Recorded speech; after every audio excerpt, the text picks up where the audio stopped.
అందరికీ నమస్కారం. ఈరోజు మనం మేషరాశి వారి గురించి తెలుసుకోబోతున్నాం. మేషరాశి వారికి జూలై 7వ తేదీన సోమవారం నాడు వీరి యొక్క జాతక ఫలితాల గురించి ఈరోజు మనం ఈ వీడియో ద్వారా తెలుసుకుందాం.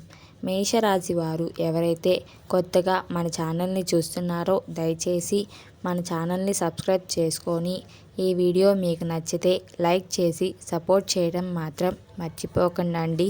మరియు మేషరాశి వారి జాతక ఫలితాల గురించి ఈరోజు మనం తెలుసుకుందాం. వీడియోని ఎక్కడా స్కిప్ చేయకుండా చివరి వరకు చూసినట్లయితే మీకు పూర్తిగా అర్థమవుతుంది. అంతేకాకుండా ఈ వీడియోలో మనం మంచి చెడు సమయాల గురించి కూడా తెలుసుకుందాం. మేషరాశి వారు మీరు ఈరోజు ఒక పెద్ద సమావేశం లేదా సెమినార్ నిర్వహించబోతున్నారు.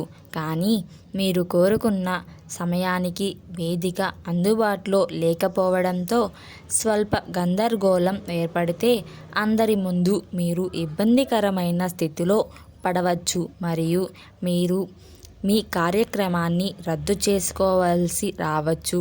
అటువంటి పరిస్థితిలో మీరు ప్రశాంతంగా ఉండి సానుకూలంగా వ్యవహరించాలి. మేషరాశి వారి ఆరోగ్యం గురించి ఇప్పుడు మనం తెలుసుకోబోతున్నాం. మీరు ఏదైనా వాహనం నడుపుతుంటే జాగ్రత్తగా ఉండండి మరియు జాగ్రత్తగా డ్రైవ్ చేయండి. మీ డ్రైవింగ్పై జాగ్రత్తగా ఉండండి మరియు రోడ్డుపై ఉన్నప్పుడు రక్షణాత్మకంగా ఉండండి. చిన్న ప్రమాదం సూచించబడుతుంది కానీ మీరు శ్రద్ధ వహిస్తే దానిని నివారించవచ్చు. మలుపులు మరియు స్పీడ్ బ్రేకర్లు పట్ల జాగ్రత్తగా ఉండండి. మీ వాహనాన్ని నెమ్మదించండి. అలాగే ఈరోజు ఏ పని లేకుండా బయట తిరగండి. మీ పనిని పూర్తి చేసి ఇంట్లో విశ్రాంతి తీసుకోండి. మేషరాశి వారు ఈరోజు మీ ప్రేమ సంబంధాలలో సమస్యలు తలెత్తుతాయి. మీ తమ్ముడు లేదా మీ భాగస్వామి ఇందులో కీలక పాత్ర పోషించవచ్చు. దీని అర్థం మీరు మీ భాగస్వామి గురించి చెడుగా ఏదైనా నేర్చుకోబోతున్నారని కాదు. బదులుగా మీరు ఆమె వ్యక్తిత్వంలో ఇంతకుముందు తెలియని ఒక కోణాన్ని తెలుసుకుంటారు మరియు ఇది మీ సంబంధం యొక్క పోరులకు జోడించవచ్చు.